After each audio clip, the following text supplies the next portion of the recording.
Hi, this is Kim Watson. Welcome to this week's Outlook. Before I get on with the Outlook, just a reminder for your diary if you've not seen our emails, because I do appreciate that quite a few of you watch us on YouTube, etc., and don't actually get our weekly emails. But if you're missing out, come to our website, easytrade.com, and sign up and join our community, and you won't miss anything then. But for those that are missing things, we've got a new launch day for our new day trading course. Now, basically, we've looked through all the content, we've stripped a few bits out, but really made it, or making it, because it's still just happening. We've realised we've basically had to rebuild lots and lots of it, lots of updating to take into account some of the newer strategies we're using and focused on some of the strategies. There'll be new stuff in there. There'll be some new resources for people that are currently uh, day traders and want to get the new version. There'll be some new resources available as well. So there's quite a bit going on there. Now, as I say, that's Sunday 26th. Now, if you've been trying to click onto and purchase the course, now you'll notice it's been removed. The current course has been removed, or the links have been removed from the website. If you really want to get it beforehand, what you'll get is a promise and access to the trading room. So you'll get the course as following the 26th. You'll be able to come along to the 26th. But also you'll get the course following that. Now Sam has the details of that. So if you've been sitting there on the sidelines, or you've been trying to purchase the day trading course recently over the last few days, it's been taken down. We've had a few emails, but if you've been trying to do that, as I say, contact Sam at easytrader.com, and she will give you details of how you can join us in the trading room initially. Now, we've had some people join us last week, and the first one this morning, a couple this morning. Great comment from one of the first guys in. Sandwich Beard, I love the name. My first morning trading room, and already supremely grateful for learning the profit. Now, this is quite difficult because obviously you don't have the course content, but I say difficult. It's not that difficult actually, because when we're going through it, we can go through every single aspect of what we're doing and explain everything as we're calling our own trade. So certainly we had a lovely trade this morning, but more importantly, it's the learning process is still there all the way through. So if you want to, as I say, want to come and join us, and you notice that the link is missing, contact Sam at easytrader.com. Right, enough of that. Let's get on and look at these markets. Now, you may have noticed that there are, if you've looked at the fundamentals or the economic diary calendar this week, that there are three central banks giving their updates. So we've got the Japanese, the Bank of Japan. Tomorrow morning, probably about 6:30, is expected a press conference then anyway, but the data would be out prior to that. And normally they're 6:30, so often happens beforehand, so I wouldn't be surprised if we start talking at 6:10 or something. But anyway, 6:30, we should get some volatility early morning on the yen, I would expect. And then Wednesday evening, we've got the US federal statement, FOMC statement coming at 7 p.m. UK time.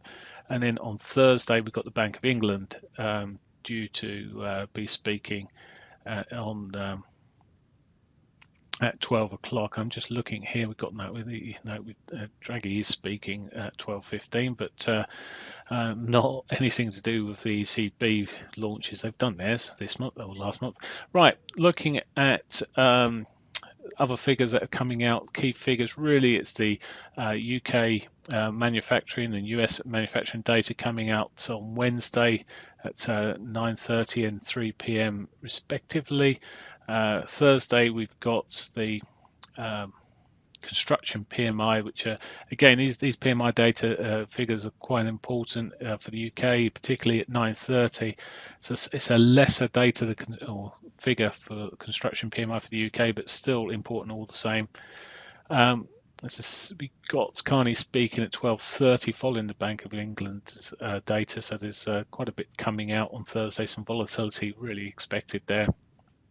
And then also I should mention on Thursday we've got the ADP data coming out, so non-farm payrolls, the early figure coming out on Wednesday, and then Friday the non-farm data. So a busy week ahead, starting tomorrow in terms of data, more so from Wednesday onwards, but lots of data. So let's have a look at the technicals, and I'm starting off with the euro dollar first here. Last week we saw the price run back into that weekly 21 moving average. It's pulled off that a little bit. It looked like today, and it could still roll over some more, but at one stage we sold back to the daily 21 today, but it does look like it could have actually run right away back to that daily 50. Now, I'll be talking in the room today. Well, it could be swinging short from here, but it's holding up pretty well from where it is. It's say daily 21, it's right onto the daily 20 as well. So certainly finding a bit of support here. Depending on how it runs now, I'm sort of still, obviously it's got higher lows, higher on the a daily point of view, these higher lows coming in, high highs, but it did put this slightly lower high in this on this movement here and took out the lows and the sort of more intermediate, the 4-hour time frame. I'm just wondering whether we'll roll from here, get a bit more of a roll back towards that monthly pivot, the daily 50. It does start selling off tomorrow. That's where I'd be looking for it to move. But as we roll through the week, really, there's a couple of key areas which I'm focusing on here. Really, there's a trend line running across the highs here. If it breaks across that trend line, well, I've got to continue looking for the more bullish side of the market. If it starts selling off this week and runs below that 50, the monthly pivot, I've become a bit more bearish then. I was certainly erring on the bearish side today. And as I said, in the shorter intermediate time frames, it certainly looked at one point it was going to roll a lot further, but may still do come tomorrow. I'm sure there's trend lines you can be drawing along the lows here, and you can just draw along here, and you can see we actually broke that trend line in today's movement, but of course that may be all over and we could be looking for a trend across this sort of level here. But either way, solid sort of move at the moment, still looking okay-ish, but certainly indecisive over the last few days. As I say, a break of the high there, I'm bullish. Really, I'll be more bearish and probably looking for more downside if it breaks that monthly pivot. Okay, cable, I've been pretty bullish. I was bullish last week, finally emptied, closed my swing long. It's certainly longest one I've held on to, actually. The guys in the room were very impressed, but I finally closed on Friday, or I think it was late Thursday, Friday, maybe late Thursday. And been looking at where we're going now. It's back to its weekly pivot here. It's sitting on a couple of support levels and bands and 8 moving averages. Just look at the weeklies here. It's sort of, sorry, wrong one. We'll get there in a minute. There we go. Weeklies, it run into the weekly. It didn't close above that weekly 21.